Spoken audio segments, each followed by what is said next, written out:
loves to eat dessert? Raise your hands, raise them high and touch the sky. I mean, it's really the only reason to eat dinner, right? You have to eat the good stuff in order to get to the good stuff, right? Am I right? Every time I think about dessert, I think about my mom's side of the family towards the holiday season. We always go to her aunt's house, and there's at least 2 whole folding tables full of dessert. And I mean anything you can think of. Cookies, cakes, brownies, pies, ice creams, candies, anything, it is on that table. And her grandfather once said, you have to take a little sliver of everything in order to try it all. A little sliver of everything instead of maybe 1 or 2 main things. I'd say it's pretty clear that the world has been thrown a curveball or 2 in the past couple of years. However, the situations that society has been put in, I'd say help people put their lives and their life choices into perspective. I know they at least have for me. Within my first 2 years of high school, there was this magic word that I just could not seem to say. You see, it wasn't a very hard word to say. It was only 2 letters long. It wasn't hard to remember. And for most people, it comes out like water. But for me, every time I tried to say that word, my mind went blank and my mouth clamped shut. It just would not come out. That word was no. And I just could not seem to say it in any situation. Taylor, we really, really need you to be part of the student advisory panel. You got it. Where's that application? I know you're not on the yearbook committee, but we really need these 40 pictures by tomorrow. Can you get that for us? Absolutely. Let me pull up Photoshop.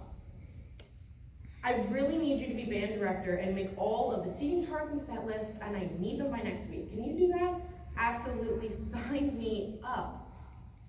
And you see, it wasn't not just with school, but it was with 4-H and my livestock as well. I could never seem to turn down joining another 4-H club. Not that that's always a bad thing. And I never seemed to turn down helping somebody with their livestock, whether it meant starting at 8 a.m. or still going until 11 o'clock at night. I had to-do lists that were miles and miles long, one after another. My phone never stopped buzzing with text messages and phone calls. My email was always full, and I always had my laptop by my side so I could get work done. I'd tell my parents I was going to bed at 9:30, 10 o'clock, like a normal teenager. But in reality, I was up until 2 o'clock, 3 o'clock in the morning, working on these tasks that I said I would do. I had more desserts on my plate than I ever knew were even possible to be made. Every pie you can think of, every Christmas cookie you have ever made, a 23 flavor ice cream sundae, it was on my plate. And I started to ask myself, why? Why was I doing these things?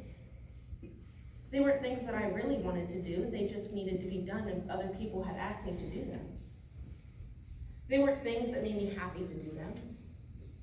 You see, my stress went through the roof and my mental health went down the drain, and let me tell you, that's not a particularly great correlation.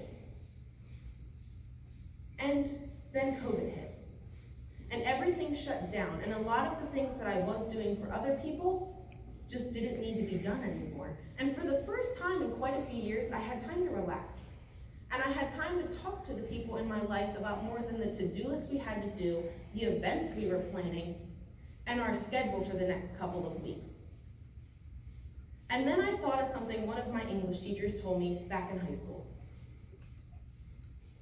If you have too many things on your plate that take up too much room, you do not have room for the main things that matter. And you see, I thought about that quote, and then I looked back on those to-do lists. Those tiny details, the tiny, insignificant, obsolete details of things that just had to get done. They were the top of my priority list, when really, should they have been? And I did something before that I had never really done before, and I sat down and I planned goals for myself. Short-term and long-term goals. And I'm not just talking about I really want to make my bed every day, and I should really be nicer to my sister, and we all have those goals. But I'm talking about goals of things I wanted to do in my life. I made goals of how I wanted to get to college, what college I wanted to go to, what courses I wanted to take, and what I wanted to do. Then I made another one. I want to graduate college on this month and this year with these experiences and meeting these people. And then I made an even longer term goal. After college, I want to work at this specific job, promoting agriculture and 4-H and the programs they have to offer. And I want to reach out to people and I want to help them learn. You see, when we are younger, maybe even our age or even younger, we are told to take every opportunity that we are given. We are told to take it with open arms and an open mind, and take everything we can and learn everything we can from it. And then I look back on those to-do lists again, and I thought these were not opportunities that were going to help me achieve my goals. They were not things or steps or learning processes that were going to get me to where I wanted to be. So why was I doing them if they weren't going to help me? You see, I looked for the opportunities and the people and the networks to make, and I found one that was really important, and that was counsel. You see, for the past year, I've worked with these wonderful, empowering young ladies, and Sam, to make a difference, to promote 4-H and its programs, and all that it has to offer to every single one of you, no matter what your interests are. And I can honestly say that counsel has helped me as well. It has been a good opportunity. I have become a stronger leader, a stronger communicator. I have been able to tell people what I think, while also acknowledging their opinion and incorporating that and coming to a compromise. And I thank the council for backing me up on all of my crazy ideas. Thank you. Now, don't get me wrong. Some of the little things and the little desserts for other people are the big ones for others, and vice versa. It has to do with your perspective on life and what you value as the most important. As you leave this conference, I have no doubt in my mind that you will leave with more knowledge, experiences, and ideas that you ever thought was possible, and I cannot wait to hear about them. However, I also hope that you leave with a couple more things in the back of your mind. 1, a 2-letter magical word. It's not hard to remember, and for some of you, you may already know it. That word is no. Use it when you need to, and look at your plate. Do you have too many desserts?